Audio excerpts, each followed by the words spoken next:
Hey everybody, thanks so much for tuning in once again. I'm Jason Wilson with Curious About Cannabis.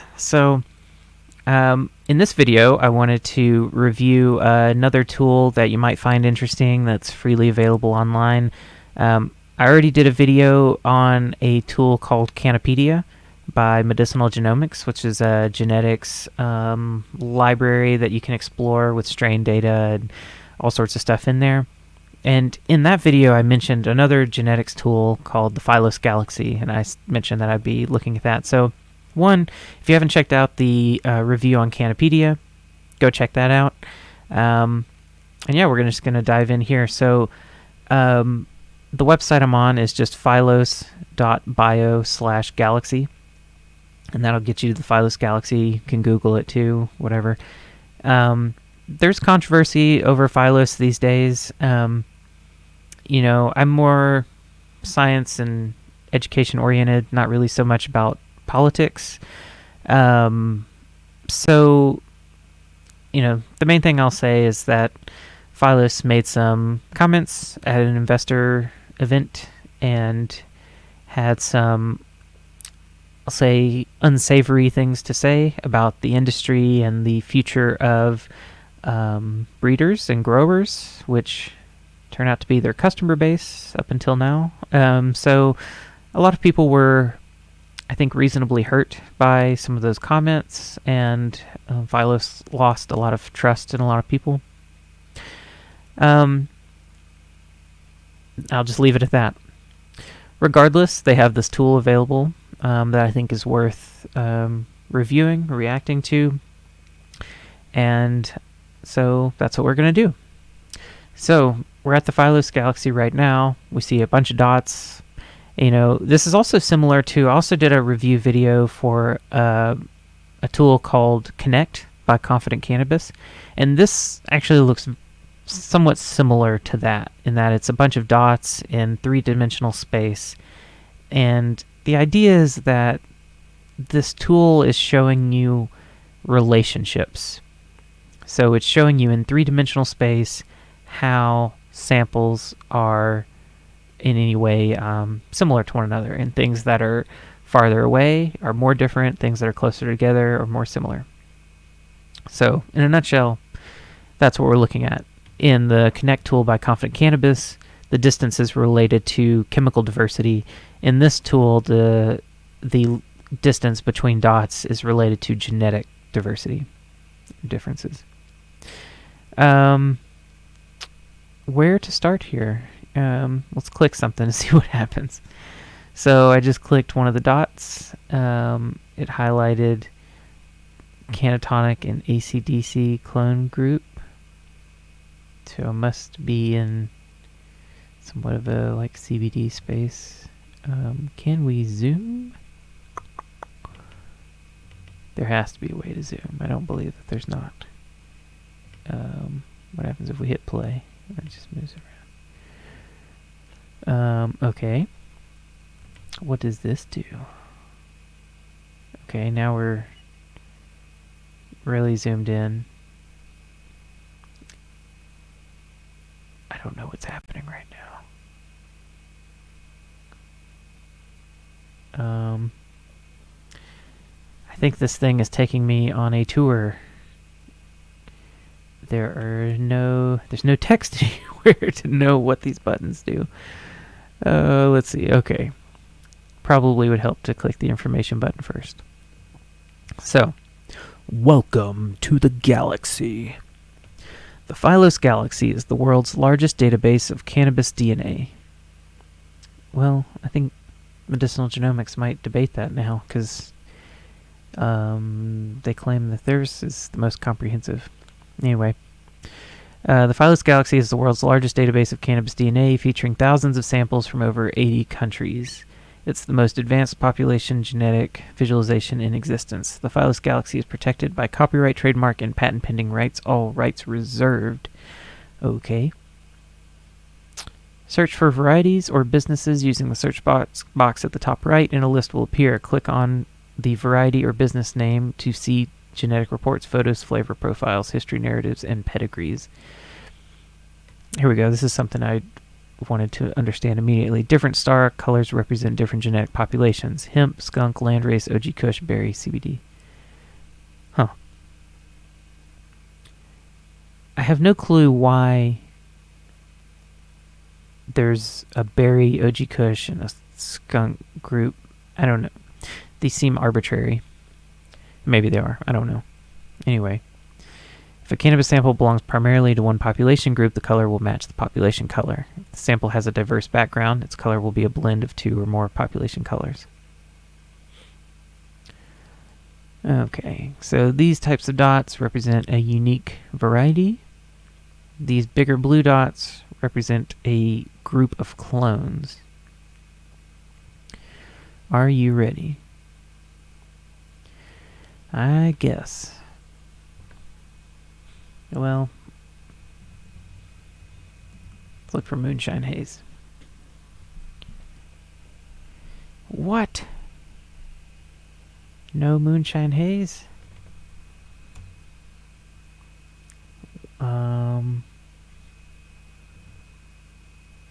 Let's look for... What should we look for? I'll go generic. OG Kush. Of course, it's going to be a huge cluster. Can I? Okay. Wow. Okay, so we obviously see a lot of dots, a lot of connections, because OG Kush is so popular.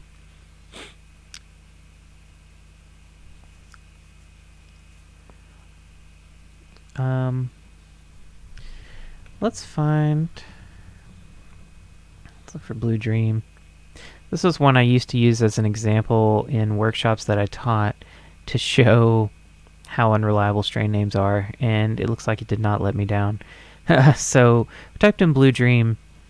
Notice that there are 1, 2, 3, 4, 5, 6, 7 major clusters for Blue Dream on this map.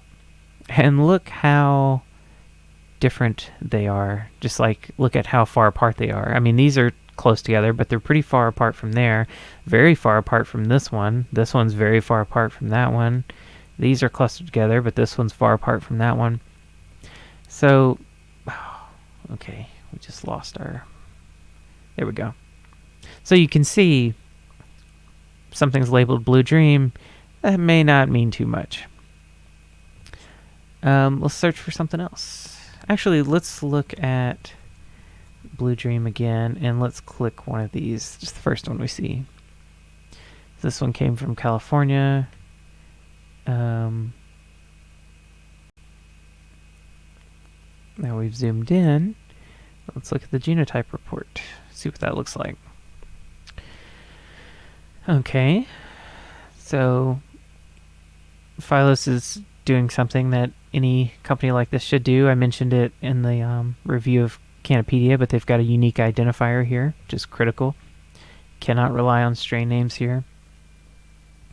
Oh wait, they've got a genotype ID and a galaxy ID. Cool, okay. So they're also identifying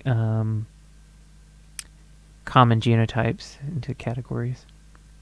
Blue Dream currently has no clones. It has 23 relatives. So this is sort of similar to Cannapedia in that it, it shows the genetic relatives, the top ones.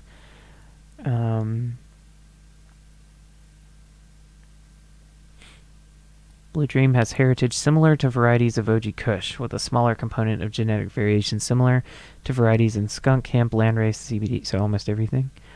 The standalone bar depicts the observed heritage of Blue Dream. The majority color within the reference bars dictates primary subpopulation heritage. So it's mostly... Alright, I'm a little colorblind too, so I don't know. I don't know if I can actually determine the differences here, but it looks like it's mostly OG Kush, and is that the color for CBD or skunk? I genuinely can't tell. Oh well. This is not made for colorblind people, that's for sure.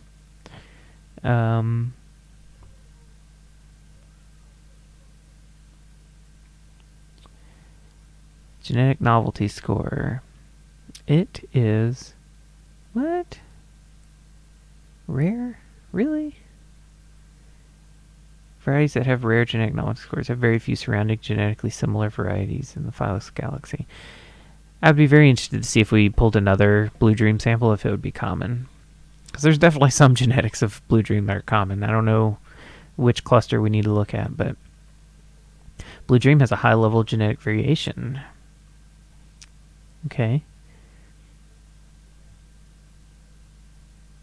Genetically distant varieties. Blue Dream is genetically most different from these varieties.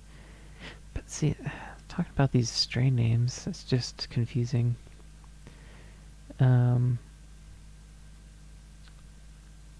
Look at this. Okay, so this is...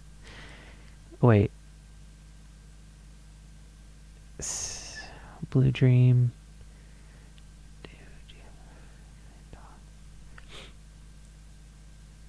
Can we click? Okay, clicking does nothing. Alright, never mind. I had an idea, but I can't do it apparently. Okay, so that's what's in these genotype reports. You know, my initial feeling comparing this to Cannapedia is that the aesthetic is better. Some of the data is easier to interpret, some of it is not. I'm a little confused at how valuable understanding this subpopulation heritage is and whether the names of the subpopulations are arbitrary. I'd like to understand that a little more. But, you know, they focus on some of the things that I think people care the most about, which is how novel are the genetics, how variable are the genetics, you know, and this gets into heterozygosity again, which Cannapedia reports, you know, presented in a different way, but also focused on. So if you haven't seen that video, something that has a high level of heterozygosity means it's highly variable. It's going to present offspring that have a highly variable characteristics, and so it's not very stable, hasn't been inbred or back crossed much, which could be good or bad depending on what you need.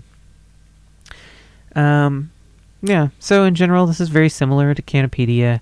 No chemical data, so that's kind of disappointing. Let's look at, so they've got view on Galaxy, organization profile, variety profile. Let's see what variety profile is. Blue Dream. It's not much to that. View in the 3D Galaxy. One thing I do like, I can tell just by looking at the link up here, as we wait for it to load, when you click see it in the Phylos Galaxy, it does actually go to the sample, whereas in Cannapedia, you click the link to look at something in the Phylo tree, and it just goes back to the Phylo tree, and it's really overwhelming to look at. It'd be like if this just went to the Galaxy and didn't show you anything in detail. So I like that. That's better. So I don't know. There's positives and negatives here. I wish that the samples had chemotype data as well, even though it can be unreliable. I'd still like to see it. So, yeah, I don't know. The Phylos Galaxy and Cannapedia, they kind of complement each other in certain ways. I know that Cannapedia pulls data from the Phylos Galaxy, so their claim about this being the most, you know, robust data set available, I don't know whether that's true or not. Genuinely don't know. It seems like they have more samples in here than Cannapedia has. But like I said, I'm not sure. Don't know. Let me see if there's anything else to show you before we get off of here. I mean, this is pretty basic, but let's click something else here. What did I select? Skywalker. Have you guys seen Rise of Skywalker yet? I guess we won't get into that discussion. Controversial topics. Okay. They're just looking at another report here and just to see how it might be different. I've never heard of blowfish. Interesting. Population profile, very different. So heavily on the skunk side, which, I mean, I know there are varieties called quote-unquote skunk. I've always understood that to be a very like colloquial kind of designation, particularly in the UK.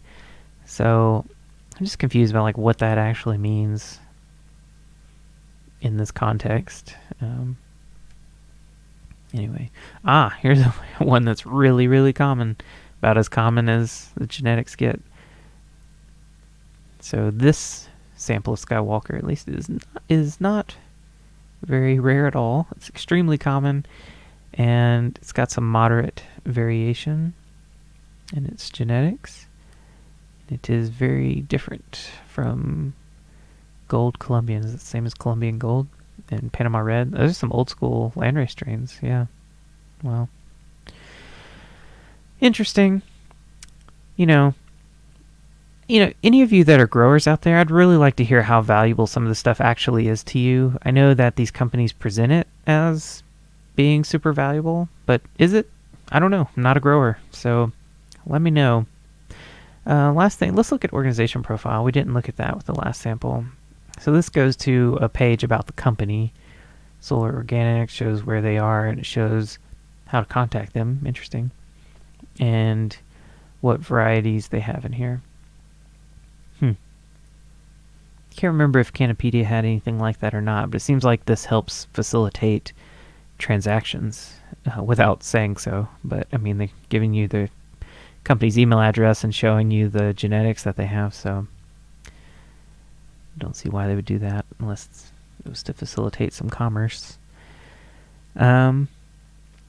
Interesting. Well, I think that's about all I've got for the Phylos Galaxy. Interesting tool. Definitely, I think, good to check out. Go play with it. Let me know what you think about it. Do you like it? What do you think about Phylos and all that controversy? Like I said, I'm not big into politics. I don't really have a strong opinion one way or the other. But let me know what you think. Is that going to keep you from using the Phylos Galaxy if it's valuable to you? Anyway, I think that's it. Thanks so much for checking out this video. Let me know if you have any other resources that you like that you'd like me to check out and review.